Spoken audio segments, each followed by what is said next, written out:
This is Rajat Bose here. This time I'm not going to just speak in English. There would be some Hindi commentary as well. Hindi में भी आप सुन पाएंगे, हिंदी में भी तर्जमा रहेगा. Sensex, Nifty, bank Nifty, CNX mid cap. There will be 3 stock reviews and 2 stock recommendations.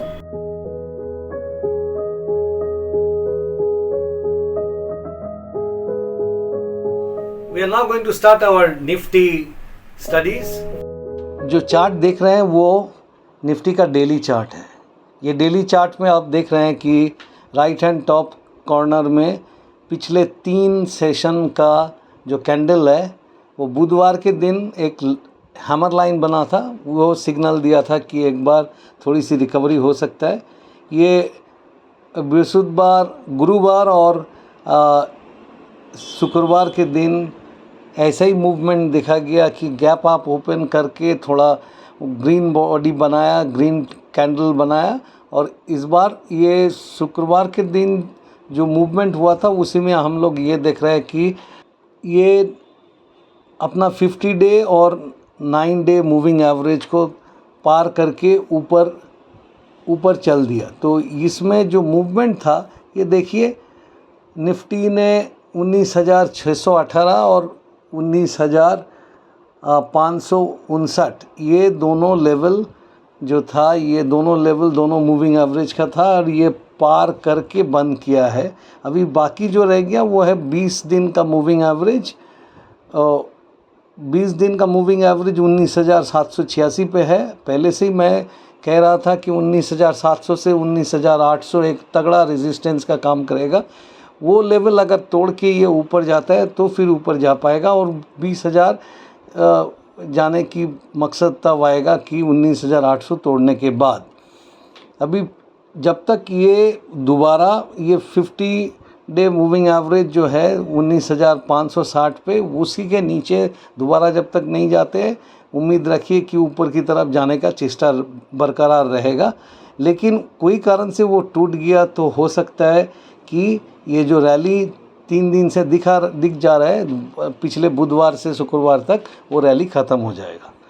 तो यही बात है कि निफ्टी ये पुल बैक रैली दिखा रहा है. इसमें पुल बैक रैली से ज़बरदस्त रुख से बुलिशनेस आएगा कि नहीं वो दिखना पड़ेगा आगे चल के क्या होता है.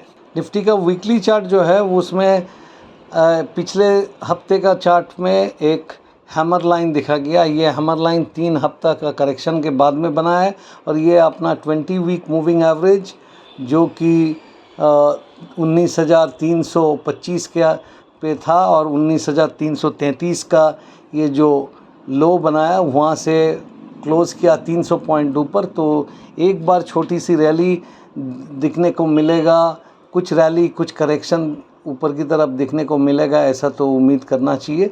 देखते हैं ये कहाँ तक पार करता है. 19,700 से 19,800 अगर उसके ऊपर चलता है तो बहुत बढ़िया.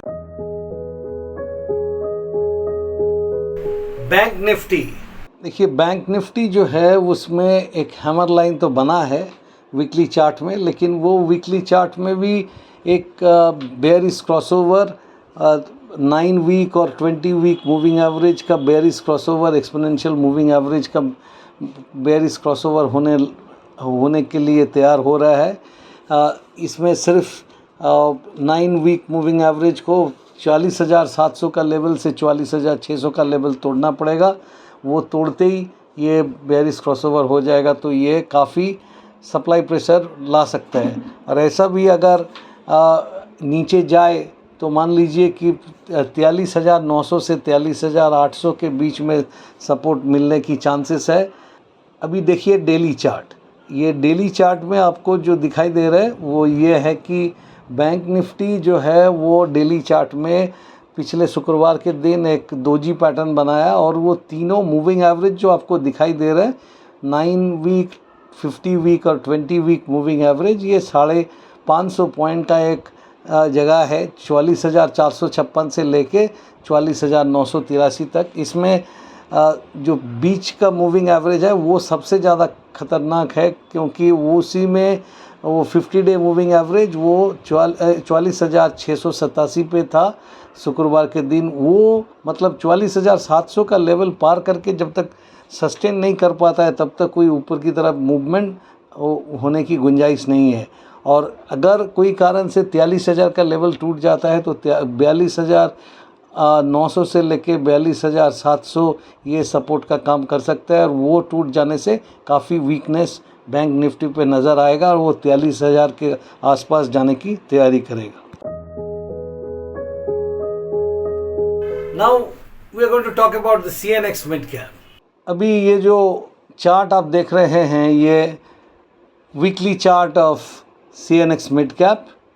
ये जो weekly CNX mid cap chart है इसमें एक हैमर लाइन बना है, और जैसे कि मैंने आपको कहा कि वो गैन एंगल को रिक्लेम करने का चेष्टा कर रहे हैं, तो ये गैन एंगल करीबन 41,000 के आसपास उसका इस वीक का जो वीक हम लोग ट्रेड करते जा रहे हैं, जबकि 9 तारीख से लेके 13 तारीख तक का जो वीक है उसी का शुरुआत जो होता है उसी में 41,000 के आसपास वो गैन एंगल है। उसके ऊपर अगर जा पाए तो इसका हम लोग को ये मानना पड़ेगा कि ये 4 हफ्ते का करेक्शन ख़त्म करने के बाद में ये दोबारा अप ट्रेंड में चला गया है। बट वो क्रॉस करने के पहले जो डेली चार्ट में आप लोगों को बताया कि वो डेली चार्ट पार करके उसको डेली चार्ट में यही लेवल जो है दोनों मूविंग एवरेज का, उसमें एक बेयरिश क्रॉसओवर दिखाई दे रहा है।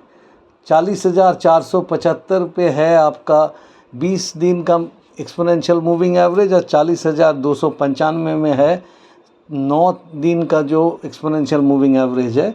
तो ऑलरेडी वो बेयरिश क्रॉसओवर हो चुका है और उसी के कारण अभी ऊपर की तरफ जाने में इनको थोड़ा दिक्कत हो रहा है। तो ये मान के चलिए कि ये 40,500 क्रॉस किए बगैर ऊपर की तरफ मूवमेंट ज़्यादा उम्मीद नहीं करना चाहिए, क्योंकि 4100 काफ़ी दूर है। उसके पहले 40,750 से लेके 41,000 तक काफ़ी सप्लाई आने की संभावना अभी भी है। तो अपने को देखना चाहिए कि वो क्या करता है। और अभी वो पिछले बुधवार के दिन जो लो बनाया था 39,745 का, 39,745-46 का जो लो था वो तोड़ के अगर नीचे जाना चालू करे तो मान लीजिए कि ये 39,000 के आसपास पहुंच जाएगा। 39,285 से लेके ये जो 39,113 पे जो 50 डे एक्सपोनेंशियल मूविंग एवरेज है वो टेस्ट करने की संभावना बन जाएगा। लेकिन उसके लिए पुरानी लो 39,745 का वो तोड़ना पड़ेगा। If you like my presentation, please press the like button, subscribe to my channel, share it, and also don't forget to press the bell button so that you get the notifications from YouTube whenever I post a new video.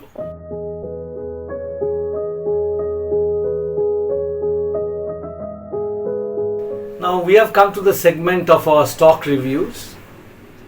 We have got lots of requests to review quite a few stocks.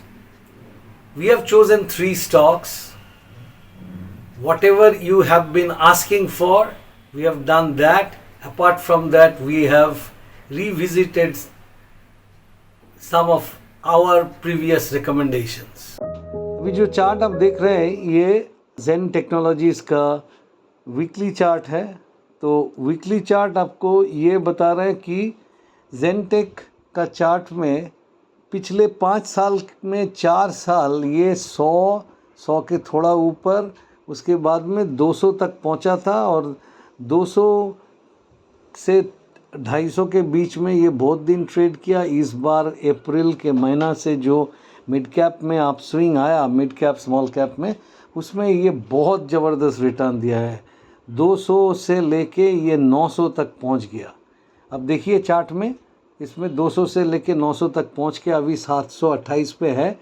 इसमें लगता है कि नीचे और भी जा सकता है। तो 38% रिट्रेसमेंट जो फिबोनाची है यहाँ पे वो 200 के आसपास का लेवल से 900 तक का, 911 तक का जो हाई था उसी तक लेके 551 में एक 50% रिट्रेसमेंट है और 38% रिट्रेसमेंट 636 पे है। तो ये 650 या 636 ये रेंज तोड़ने के बाद में 550 तक जा सकता है। अगर आपने ये लिया है नीचे लेवल से लिया है तो पार्ट प्रॉफिट डेफिनेटली बुक कीजिए, और या तो फुल प्रॉफिट भी बुक कर सकते हैं। नहीं तो कोई कारण से ये अगर ये 740 का आंकड़ा तोड़ के नीचे जाना चालू करेगा तो 636 और 550 ये दोनों लेवल ही इसमें दिख जा सकता है। तो इसीलिए थोड़ा सतर्क रहिए।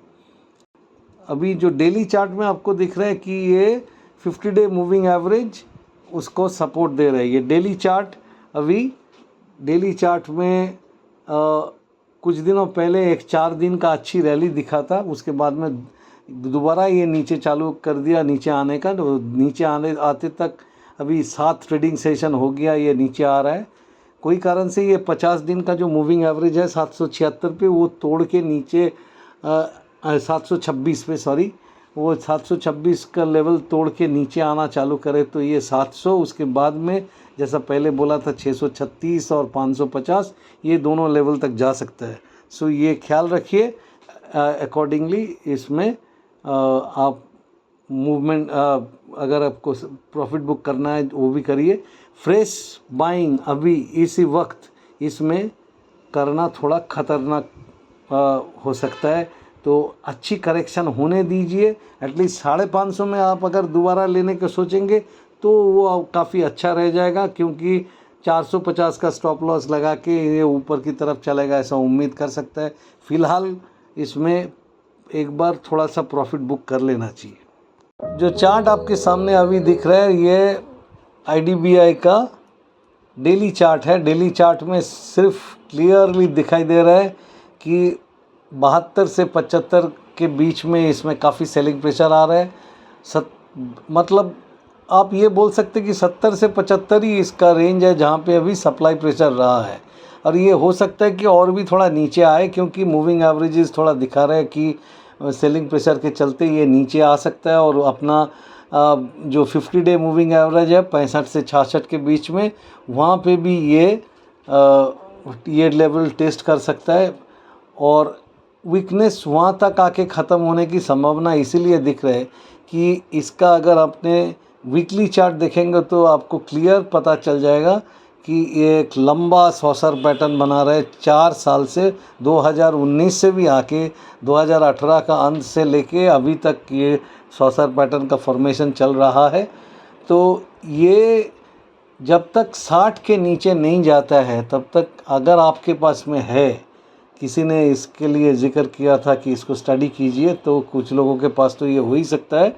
तो वो 60 के नीचे आप स्टॉप लॉस लगा के बने रहिए, क्योंकि इसमें ऊपर जाने की संभावना काफ़ी अच्छा है। लॉन्ग टर्म के लिए एक अच्छा स्टॉक बन सकता है। तो मैं इसमें आपको फ्रेश ख़रीदारी करने का सलाह तो अभी नहीं दे रहा हूँ, लेकिन जो लोगों के पास है उसको बने रहना चाहिए। ये देखिए आपके सामने जो चार्ट है ये गोकुलदास एक्सपोर्ट्स का चार्ट है। ये अपना पिछले कुछ हफ्तों के आगे गोकुलदास एक्सपोर्ट्स को किसी ने जिक्र किया कि इसके बारे में थोड़ा सलाह दीजिए, ये इसको रिव्यू कीजिए। तो इसका रिव्यू में ये दिखता है कि आपके सामने क्लियर दिखता है कि 2019, 2020, 2021 उस टाइम में ये 100 के नीचे, 100 के थोड़ा ऊपर इसी रेंज पे घूम रहा था। और वहाँ से 2021 का मई जून महीना के टाइम से जो ऊपर की तरफ मूवमेंट चालू हुआ, पहले तो वो एक बार 500 के आसपास गया, उसके बाद में फिर 300 के आसपास करेक्शन होकर नीचे आया था। अभी इस साल में ये 400 और 350 के बीच में घूम रहा था, और अप्रैल का महीना से 400 का लेवल के आसपास से जो मूवमेंट दिया, इसमें से ये 900 के आसपास पहुंच चुका था। और अभी जहाँ पे है 806 पे, इसमें मेरा सलाह ये रहेगा कि पार्ट प्रॉफिट बुक कर लीजिए, और बाकी जो आपके पास रह जाएगा वो आप 680 का एक स्ट्रिक्ट स्टॉप लॉस मान के रखिए। वो तोड़ने से आप निकल जाएंगे। अभी जो लेवल है, जो भाव है, इस भाव में फ्रेश मतलब नया खरीदारी करने का मत सोचिए, वो शायद भारी पड़ सकता है। Now we have come to our cherished recommendation section. 2 stock अभी भी चुनना है। बाजार क्यों ना वीक हो, ऐसा काउंटर तो जरूर मिलेगा ना जिसमें अभी भी बाई किया जा सकता है। अब जो चार्ट देख रहे हैं, ये अपना पहला स्टॉक रिकमेंडेशन है इस वीक के लिए। ये है टाटा कम्युनिकेशन। इसमें ख़रीदारी का सलाह दे रहा हूँ। ख़रीदारी करने के लिए आपको करंट प्राइस में ख़रीदारी करना पड़ेगा। 874 पे शुक्रवार के दिन 6 तारीख को बंद दिया था, वहाँ पे ख़रीदारी करने के लिए सलाह दे रहा हूँ। स्टॉप लॉस 859 रुपया के नीचे लगाइए और ऊपर में 899 और 909 की आंकड़ा ये टेस्ट करेगा, ऐसा उम्मीद करके ये रिकमेंडेशन दे रहा हूँ। इसमें आप 2 हफ्ता से 5 हफ्ता के अंदर वो लेवल पहुँच जाएगा, ऐसा उम्मीद करता हूँ। और इसमें एक खासियत है इस चार्ट का। ये जो चार्ट आप देख रहे हैं, आप देखिएगा कि इसका जून के महीना के बाद में जब भी इसमें एक हरा रंग का कैंडल बनता है, गिरावट होने के बाद में एक अच्छी ऊपर की तरफ रैली बनता है और वो एक पैरेलल बॉक्स की तरह मूवमेंट दे रहा है, एक चैनल के अंदर चल रहा है।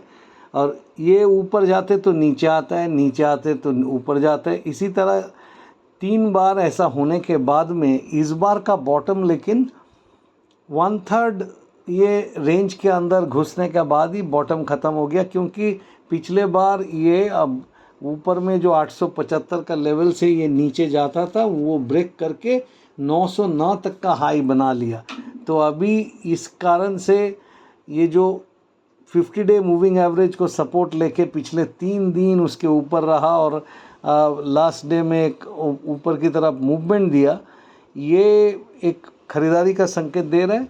तो इसीलिए 859 के नीचे आप लोग स्टॉप लगाइए और ऊपर में 899 और 909 ये दोनों टारगेट मान के चलिए। इसके ऊपर भी जा सकता है, लेकिन अभी वहाँ तक चलने के बाद में दोबारा देखते हैं क्या होता है।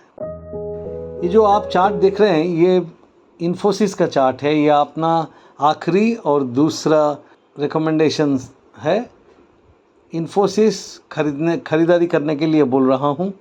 इन्फोसिस एक पियर्सिंग लाइन दिखाया, कैंडलस्टिक चार्ट पैटर्न के अनुसार इसको पियर्सिंग लाइन कहा जाता है। जो ग्रीन कैंडल बना वो बड़ा रेड कैंडल के बाद, सो वीकली चार्ट में ये काफ़ी अच्छी एक संकेत है।